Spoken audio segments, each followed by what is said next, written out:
So once again, welcome to today, and let's hop into our first panel on food in Los Angeles, featuring Rudy Espinoza, Ron Finley, and Evan Kleiman. Come on out.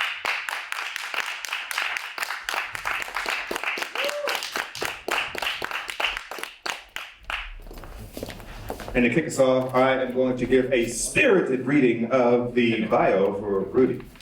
Rudy Espinoza is the Executive Director of Inclusive Action for the City, a development organization designing innovations and responsibly revitalize low-income urban areas. At Inclusive Action, he leads their advocacy efforts in support of the working poor, as well as their microfinance programs that support entrepreneurs. Espinoza specializes in designing economic development initiatives in low-income communities, researching the informal economy, building private nonprofit partnerships, and training the working poor to participate in the socio-economic revitalization of their neighborhoods. He serves on the East Area Planning Commission for the City of Los Angeles, as well as the Commission on Revenue Generation, the advisory boards of the LA Development Fund, Invested in Place, and the LA Food Policy Council, and the Board of Directors for Esperanza Community Housing Corporation. Espinoza holds degrees in business, administration, and urban planning. Wow, you got a lot to do. You got a whole lot to do. So without further ado, let's welcome to the stage, Rudy Espinoza. Hey everybody, I have to try to stay on time because this is a Pecha Kucha presentation, so someone's gonna cue me up, I guess. Ready? No. But let's do it. I'm Rudy. It's called Inclusive Action. That's me, and this is one of the vendor leaders, Don Faustino from South LA. He's a street vendor in South LA. Today I'm talking about the street vendor campaign. Just waiting for that second slide to queue up to get me back on track. There it is. I'm going to talk about a campaign that I've worked on, that I've had the privilege of working on for the last 10, 12 years here in Los Angeles. The campaign is a coalition of organizations and community leaders and street vendors that came together to create a regulatory framework for street vendors here in our great city. At the beginning of our work, about 12 years ago, some vendors came together and began to tell folks in the community, like, hey, we're struggling here. We're being criminalized, we're getting pushed out of our neighborhoods, our equipment is getting confiscated, we need to do something about this. My personal commitment to this issue is really driven by my mom and the way that I grew up. My mom was in the food industry for 35 years. She was a waitress, a single mom, taking care of me and my brother by herself. She has a third grade education, and she busted her butt, y'all, to take care of us. And so when I see street vendors, I think of my mom, and I think of a lot of hard workers in our city behind the scenes that are just trying to advance their families. When we started this campaign, we recognized that LA was the only major city in the country that did not have a permit system for sidewalk vendors. So the second biggest city in in the country, in the US, did not have a system for street vendors. And it's ironic, and people get really surprised by that because street vending is part of the DNA. But unfortunately, what we see here are some photos that went viral of vendors getting harassed and getting tackled by police officers. The woman here is a flower vendor, folks, in Riverside, in the Paris and Moreno Valley, that was getting tackled by a police officer for selling flowers. So the campaign, the LA Street Vendor campaign, was formalized to legalize street vending. There was a lot of a groundswell of support throughout the years that we worked on this issue. And this is a photo, a screenshot of one of the many editorials that the LA Times put together to advocate for this. So it made sense. A lot of people supported this. But you know, the campaign didn't have it easy. It was really difficult to find political support to do this. Leaders were not really excited to support this coalition. This is a photo of Merced, one of the vendor leaders, in a meeting where we were preparing to meet with some of these elected officials, a meeting actually preparing to meet with Mayor Garcetti to ask for his support. It was really challenging for all these years to work on this. What we heard, this is a photo of the city council chambers in case folks have not been there. What we heard oftentimes is, you know what, Rudy, this is not the right time for this. It's not the right time to work on this. And what we often responded is, well, when is the right time to do the right thing? When is the right time to step up for working people in our city? And Vendors, is another photo from some of the actions at City Hall, showed up every single time to public meetings with the full City Council, committee meetings. They wanted to be heard, and they wouldn't take no for an answer. They kept saying, now is the time to do what's right. Now is the time to legalize street vending. We want to be part of this economy. Eventually, we found two council champions, Councilman Price and Councilman Isab. They are right there hugging Isabel, one of the vendor leaders. It was hard to get these folks on board. It took us 2 years to persuade council and these folks to join us, and they finally did. And they were the ones that introduced the motion in 2013 to legalize street vending, to look into legalizing street vending. But the process was slow, as you can imagine, and we got caught up in committees, and even despite the, some of the few voices in City Hall, was really hard to pass this. And there's another action, Debbie there is one of our vendor leaders that was talking about, we need to schedule the committee, let's schedule the next committee, and it was just a long haul. But something happened in November of 2016, so we're 3 or 4 years in the legislative process. Something big happened in our country in November of 2016, and I wonder if anybody here can guess. But that really changed things for us, right? And what happened was that we elected someone else at the White House. And unbeknownst to us, to our surprise, the election of Trump changed everything at the local level. All of a sudden, city council members and the mayor were like, wait a minute, our immigrants are struggling in our city and they're under attack. Maybe we need to do something to support street vendors and immigrant entrepreneurs in our city. And literally 3 or 4 months after this happened, y'all, we got some victories. This is a photo from the day that City Council moved finally through the committee structure to decriminalize street vending, so they took away the misdemeanor penalties. So vendors wouldn't have to be afraid to get a misdemeanor penalty and then get deported under this administration.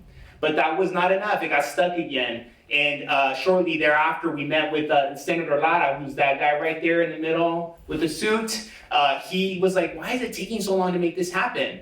And so he met with vendors and he introduced Senate Bill 946 in 2018. And it was a long journey, folks. We were like, there's no way that we're gonna be able to pass state policy to decriminalize street vending. And we tried our best, and this is a photo here in Sacramento. We went up to Sacramento a few times with vendors to lobby and to say we need, all cities in the state are struggling with street vending. We need to decriminalize street vending and create pathways for them to participate. And we ended up winning. We ended up winning a state policy in 2018 that finally was the final push to legalize street vending in LA. I only have 6 minutes, but folks, it was a long journey. But one of the things that I want to share with you today is that it was a group effort. This is a photo here of the steering committee of the campaign that worked on this every day for 10 years. And we have folks like Claire Fox from the Food Policy Council, he set out from East LA Community Corporation, of course, the vendor leaders and other folks. It was a group effort. And it was a reminder to me that when we get together, we can do amazing things. But I wanna, the key thing that I'm always gonna take away from the campaign is the leadership and the persistence of vendors themselves, who are workers, who lead families, and when people say it's not the right time to do this and it's impossible, they say, no, we're gonna make this happen. And they kept pushing us, and I personally have learned so much from the vendors, and they have totally left an impression for the rest of my life, so thank you.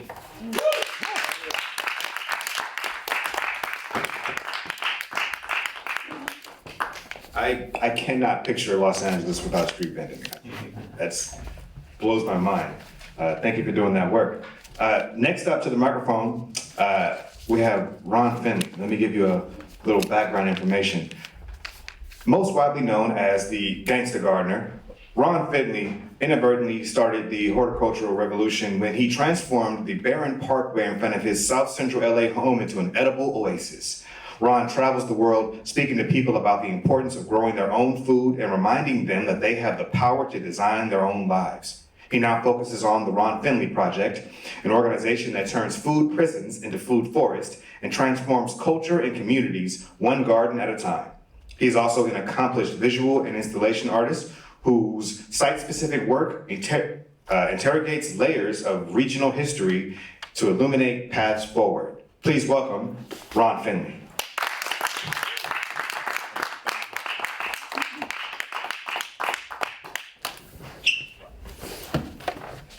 basically my work is about perseverance and tenacity and not knowing really what you're doing and just doing it.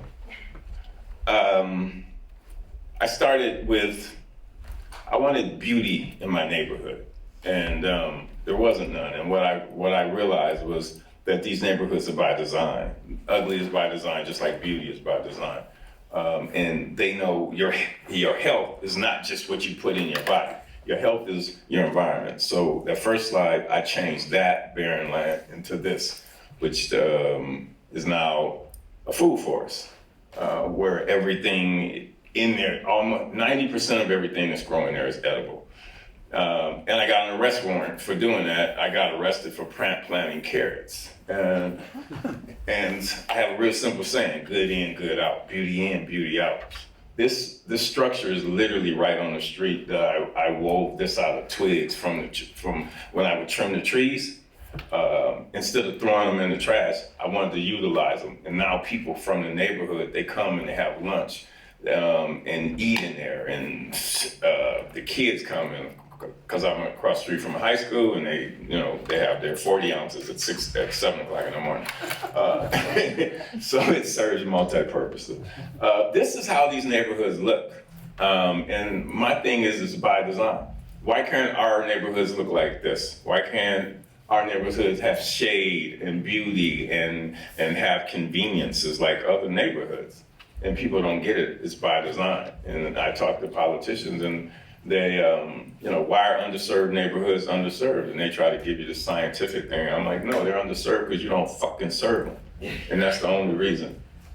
This is what we do to improve neighborhoods. This is a school on Central in 96, I think. So we get together and we do these things, we call them dig-ins, where we have engaged organizations, we engage the kids from the school to start growing and cultivating their own food. This is where they get their food from, these kind of places. And there's absolutely nothing healthy in these places and no telling where the food comes from. So imagine growing up with this is the only kind of food you get, and then the schools that you go to, there's nothing there.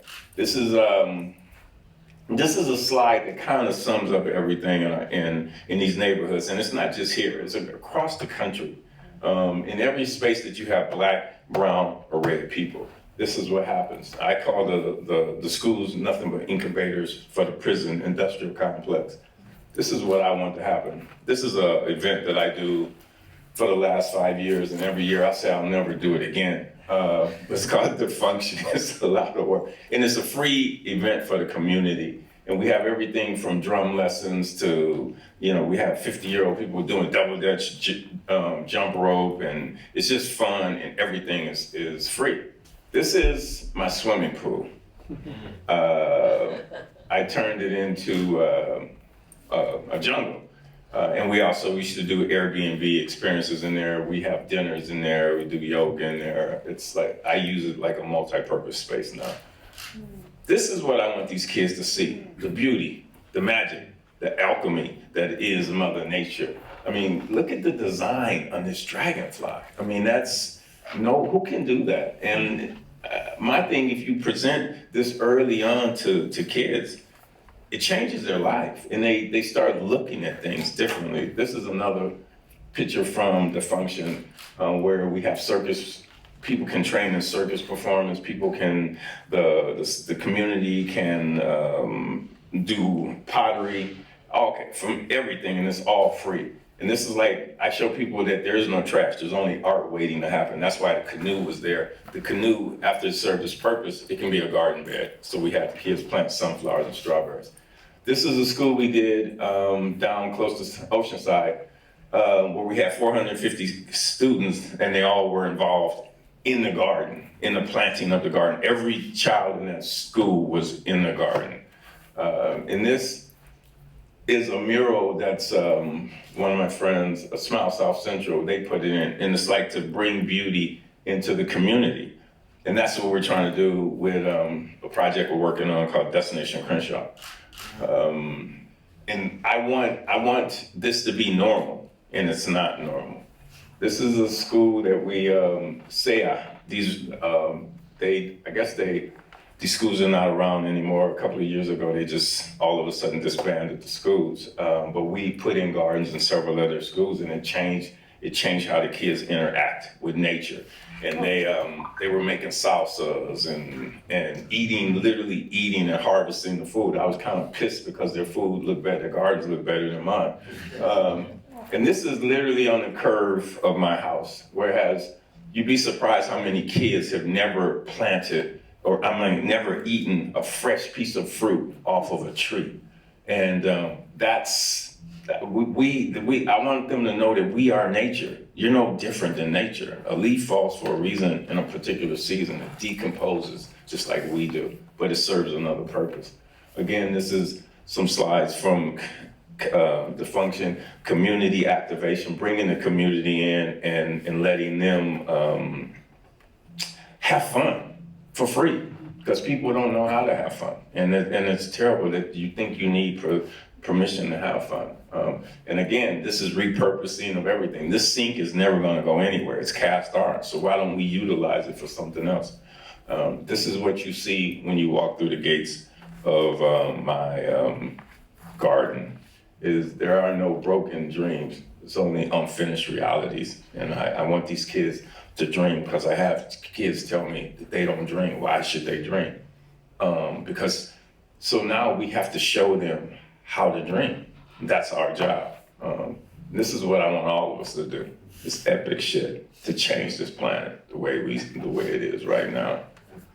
I think that should be it.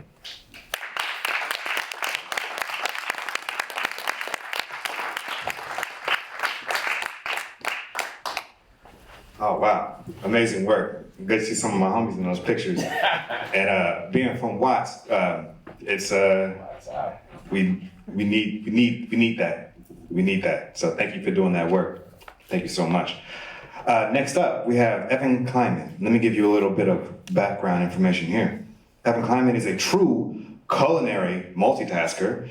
Chef, author, radio host, restaurateur, and sought-after speaker, she has been called the fairy godmother of the LA food scene for her central role in bringing a community of food people together through her radio show, Good Food. As its host on KCRW since 1997, Kleiman has interviewed more than 6,000 guests ranging from celebrated chefs to local farmers, enabling her to explore every aspect of food and how it intersects with human life. As a natural extension of her long-time exposure to everything to do with food, Kleiman's interests now extend to issues of food policy and agroecology. The founder of LA's Slow Food Chapter, which she ran for 8 years, Evan now serves on the Stewardship Council for Roots of Change and is a member of the Los Angeles Food Policy Council. She is an active speaker on issues of food culture and sustainability and is the author of 8 books on Italian food and 1 video app, Easy as Pie. Please welcome to the stage, Evan Kleiman.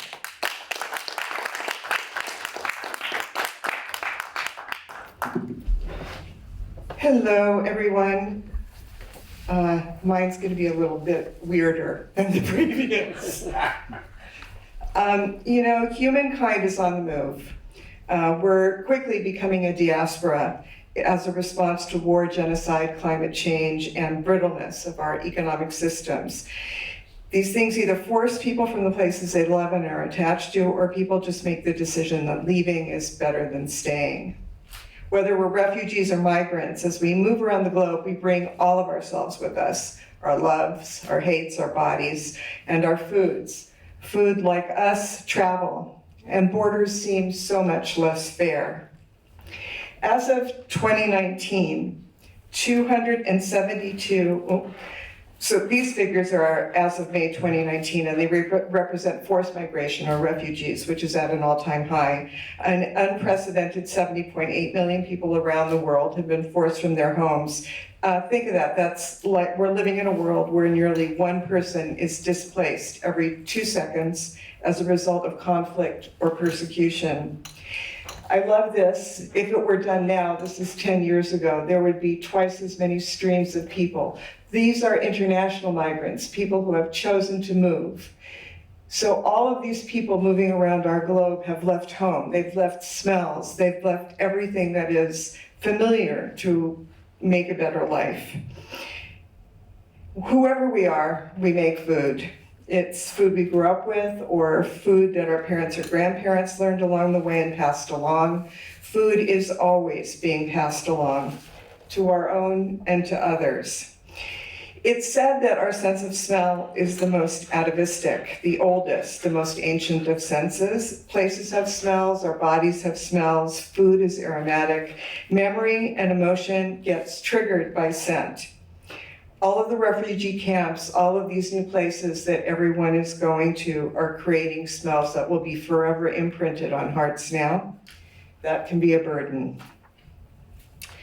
But wherever we come from, we share pain and joy. Everywhere we are, human hands transform almost nothing into something precious, rich with meaning, filled with aliveness. The same hands that prepare our food bathe our bodies, soothe our brows, and tuck bits of food into welcoming mouths. One of the things that I find fascinating is that when we draw together to eat, often we form ourselves into circles around food, especially if there's fire. The smoke intensifies aromas, and the experience of smell becomes something that triggers these memories. Often food that you associate with smoke is some of the most memory-filled, emotional-laden food. That this smoke, what happens to it? It travels up into the sky and becomes part of our atmosphere. A few months ago, I was in Mexico City, and I was, of course, eating tacos, and a bunch of us were drawn around a comal, each from a different place, but experiencing the same thing in that moment, the same deliciousness, the same connection. But then I started to think that even though we were in the same place at the same time, experiencing the same smells, as that smoke drew up into our noses, what was triggered was something wholly different that me, a white woman from Silver Lake, and the Chilango standing next to me might experience, even though maybe we were eating the same pastor, the same buche. And then I had this moment thinking about air and how air is borderless and food is borderless. The atmosphere that protects us is global, and these streams of air that circulate around our planet constantly, just as those of us who are refugees or migrant travelers travel around the globe. Air doesn't stop at political borders. It flows, much like we flow, to try to flow to our place of safety, a new place, with new smells and new memories. Air plus aroma can be a sacrament. The mixture is made and affixed to a stick, so it can be held in the hand, lit, and carry prayers and thoughts and memories to the sky. Perfume is Latin for through and smoke. The perfume of ritual is the same in our brains, or it can be food, with the mixture affixed to a stick and lit on fire. So it can be held in the hand and be the sacrament of communing with others while satiating hunger. You get it, right? The similarity is so much more powerful than the difference, and yet that aroma, that heart thing, can become something that people fight for. At that moment in Mexico City, I ceased to be my body. Instead, in the wholeheartedness of concentration, my world and self began to cohere.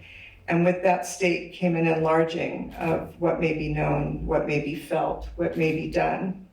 You know, in the world of food, there are constant explorations of what is authentic, as if who we are and how we express that is frozen in amber. There's a poem coming up by poet Trinidad Sanchez Jr. called The Mexican Sangwich.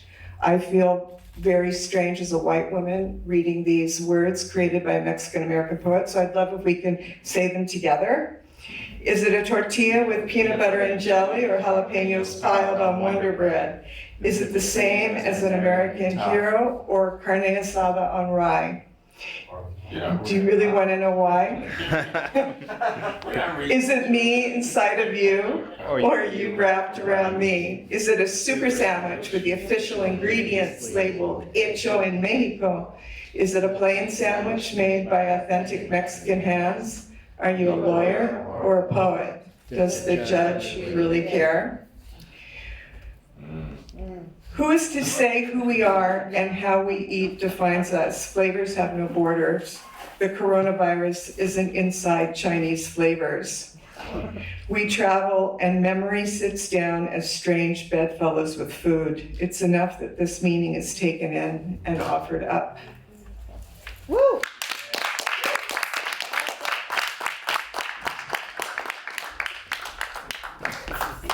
Wow. That was a lot to take in. You know, I wasn't sure if I was hungry when I got here, but I got so much emotional recall thinking about the aromas and the smoke, and I'm having flashbacks in my head right now. Wow, that was amazing. Let's dive into a conversation. Come sit down with you over here. We have a list of prepared questions, but forget those because I'm struck by, when it comes to the systems that we all live within that run our lives. When it comes to changing those systems, I always believe that it takes an attack from all sides. Like you need people on the ground, you need people going to Sacramento, you need people going to Washington fighting for legislation, you need people in the House, you need everybody at the table somehow to work together to transform these systems. Is there what made you choose the angle that you chose to change our world through food and like what made you choose this direction? What made you choose transforming communities? You know, what made you choose legislation and changing the rules? You know, what made you choose to like create a platform that you can bring other voices on and spread this information and these stories? Who are you asking that? I'm asking all of you. That's a long ass question. I know. You got a long ass answer? No, it's real short. You get sick and tired, and it's my mic on. I'll go ahead and click your microphones on. Sorry about that. Yeah. You test. Yeah. You get sick and tired and realize that it's all by design. You know, I'm not waiting. I'm not doing your system. Your system is, why would I go to the people who are enslaving me to get the right thing? And that's basically what these governments are doing. We're enslaved by them. You know, nobody knows it because you get to go in your car and drive around. So why would it gets to a point, we need them to change the laws, but we must realize that those laws are ours to change. They work for us, and we forget. So no, what I went through to get it changed was the first time I literally had to take my garden out. See, you guys know about the second time where I said, the hell with y'all. You're not bringing no healthy food to this neighborhood. Don't stop me from trying to do it. Don't stop me from trying to beautify my street, my block, my community. Don't stop me from trying to inspire people around, to see that you don't have to live like this. With grass. Why the hell we got grass in front of our houses? For what? I'm not no damn cow. I can't, what am I gonna do with it? So it's real, when I could plant food in that same space, when I can engage my community, when I can have people walk by and see 14-foot sunflowers, when I can get hummingbirds sitting on my shoulders, when I can see butterflies every day. Why wouldn't you want that? Because that's part of healthy environments. And that's what we don't have. We don't have the shade canopies of the trees. It's everything's different. And when you get to experience that, you're like, damn, I've been bamboozled all my life. My kids got to go to private school. I did. I saw the difference. And there shouldn't be a difference. And you shouldn't have to pay $20,000 for a 5-year-old to go to school to get it the right way. So that's it. It was like, that's what inspired me. Is people like, what inspired? I said cancer inspired me. Diabetes, or diobesity as I call it, inspired me. All that shit inspired me to change this because it's all by design. Because follow the paper trail, and that's what I did. Nice. Yeah. I spend so much of my life talking to people about food and every aspect of it. Projects like Ron's, projects like Rudy talked about, I'm involved with the LA Food Policy Council too. But for me, I guess what started to happen in November of 2016 is a sense of a physical pain and physical dis-ease. And I started to identify on a much deeper level, I think, with those who have felt that way for centuries. And I also had the opportunity to come into contact with a lot of refugees that are coming in now to Southern California from Syria, Iran, Afghanistan. And working with them, you realize what it's like to arrive somewhere and get stuck in a place and have nothing, literally nothing. No blankets, no towels, no food, no kettle in your kitchen to boil water to make tea, which is your primary aromatic comfort. No frying pans to make food, no plates to put it on. And so I became really involved with Mary's List and to try, and my personal sort of thrust was to try and create kitchens for people, because I believe that in most of these societies, the woman is the center of creating that feeling of home through making food. And so aroma became something just really important for me to explore. And the idea that as we move into this arena of extreme migration, whether it's forced or voluntary, the idea of borders becomes so much more insane, because so much of life has no borders. Emotion and memory and human contact have no border. So that's sort of why I sort of just wanted to explore those things in my presentation. So I'm really happy that people like Rudy actually do the hard work. Rudy and Ron. You know, I think everybody has an important role to play, you know, and everybody has their own gifts and skills that they bring to the table to create this ecosystem of folks that are trying to, you know, make things better. Bruce, the reason why, the way that I got into this is, I tell people that I'm angry. I guess similar to what Ron said. I mean, I'm really angry. You know, I think that I grew up, I had a photo of my mom, and my mom was a waitress, a server in a restaurant for many years. And I remember she would come home and she would smell like food and talk about, you know, she'd come home really stressed and cranky, dealing with customers that are mean to her. And she has a pretty, you know, heavy accent, and people mistreated her because of that. She has a third grade education, so because she grew up in a very poor part of Mexico, and she had to take care of her sisters and her mom when she was really young, and so she was mistreated. But I didn't see, you know, I didn't understand why she was mistreated, because I saw this woman that was an amazing leader and had amazing gifts and was able to cared about family and wanted to invest in people. And when I saw the photos of Ron and the kids eating on his street, like, to me, I see like princes and princesses. These are royalty in our communities, you know. And when I saw Evan's presentation and like about the borderless food, you know, and I think about all these amazing people in our community that are not lifted up to be the leaders that they should be. You know, that there's no imagination in our decision-making process, and it's harming people. In this city, I tell people all the time, because I care about income inequality, and that's a lot of the work that I do, Black and brown people have 1% of the wealth that white households have in LA. And this is all by design. These are because people said, we do not want you to realize that you are kings and queens. We are going to keep you down and oppress you, and we're going to take everything away from you and make you feel like crap, which is what I saw them do to my mom. And that makes me angry. And that's why I do this work, man. You know, like, it's wow. Anger fuels passion and creativity. It's a great motivator.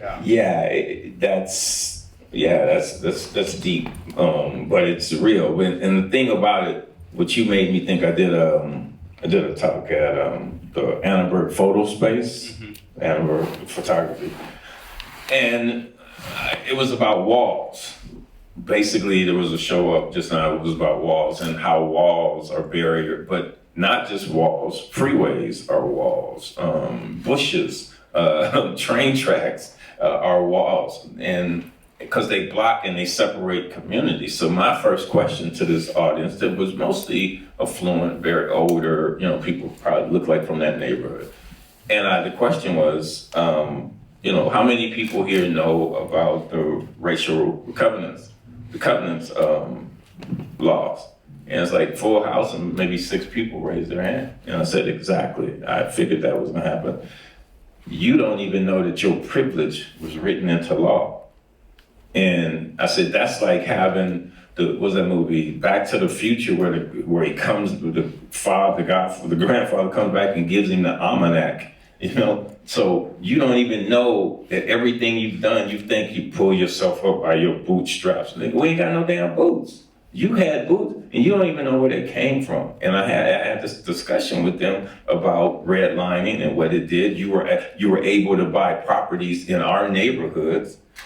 We weren't able, it was written in law. You cannot sell, your house can only be sold to a Caucasian. It was literally on documents. Or you cannot sell your house to a person of color. So you could do that. You can buy in our property. So your property is going up in value, and you sell it and you move. So you had all of these years of building up wealth, and we did it. One of the greatest joys I had when I first was able to buy my house was that there was a covenant against Jews. Wow. And it's like, it's shocking. Yeah. It's shocking when you look at it. And I just felt like the first thing I did was dig up the front lawn and plant a garden. Really? And it was sort of like my personal FU to the conservative folks that surrounded me in the neighborhood. No, what happened with mine, there's something that's never happened before after I gave a talk, was 3 people from that audience at 3 different times. They wanted to come visit me, and they wanted to continue this conversation because they had no idea where their privilege came from. And to show a grown-ass person in their 50s, 60s that, damn, I thought I did this on my own. No, your shit was written in law. It's a wake-up call. And and why do we have to keep giving? Why do we have to be the ones giving these lessons, to people of privilege? Because we're more angry. We're angrier than the next guy. And aware because you have to experience it. I guess if you don't have to come in contact with any of these walls, any of these barriers, it's like they don't even exist to you. Yeah, but it shouldn't be that way. I mean, we're people. We should be able to put ourselves in the space of the person next to us. Otherwise, who are we on this planet? We're nothing. We're these weird specks. We might be some weird specks in somebody's chess game from another planet. I mean, we're so insignificant that the fact that we spend so much of our time harming and keeping people down and not just opening, here, this is what I have, take it if you need it. The fact that we don't do that is just inexplicable to me. Well, Evan, I feel like it's a really, I wonder if it's like a very unique American thing. Because when I travel to other countries, I feel like there's a lot more of a collective. We were just talking about Korea's response to coronavirus. I think that there's in some countries there's just more of an acceptance of the collective as opposed to the individual. Yes, absolutely. And here it's like we're just trying to get ours, and even people of color. Even though, despite we've been dealing with a lot of these issues and been oppressed for so long, we buy into that too at times. And I feel like.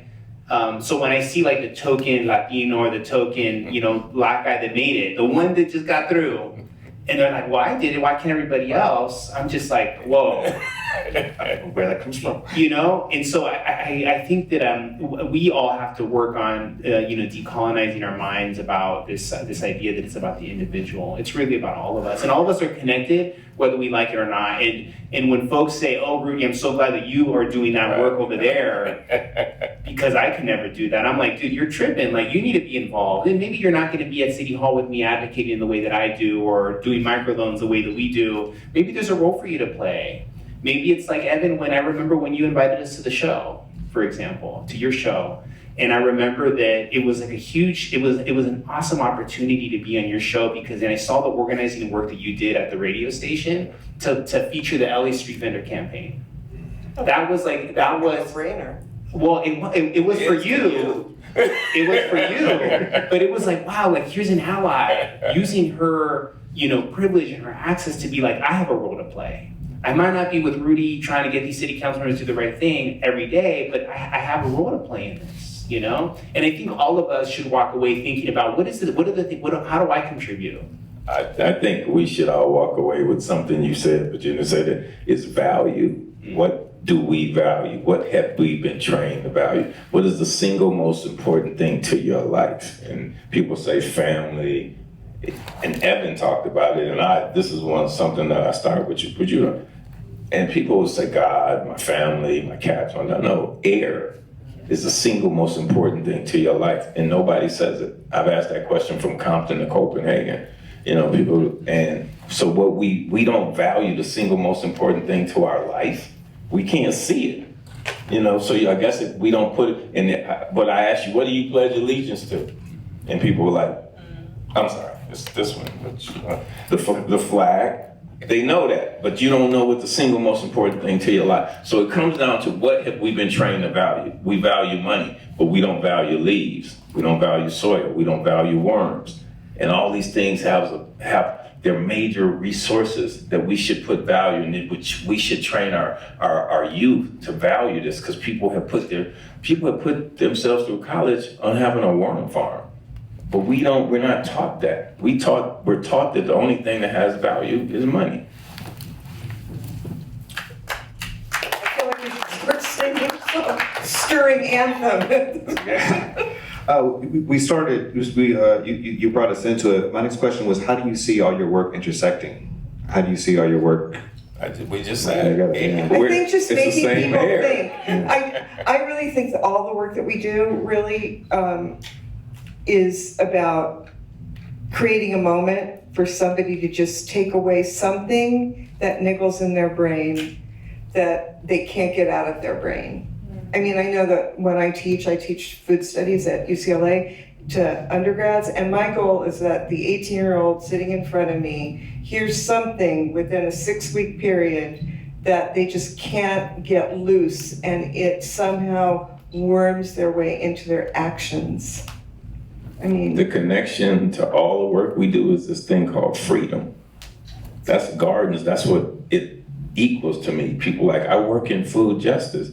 I'm like, no, you don't. There's no such thing as food justice. You work in food injustice. You work in social injustice. Because if these things existed, we wouldn't need to say it. So, but words matter. And this represents to us is freedom to be humane.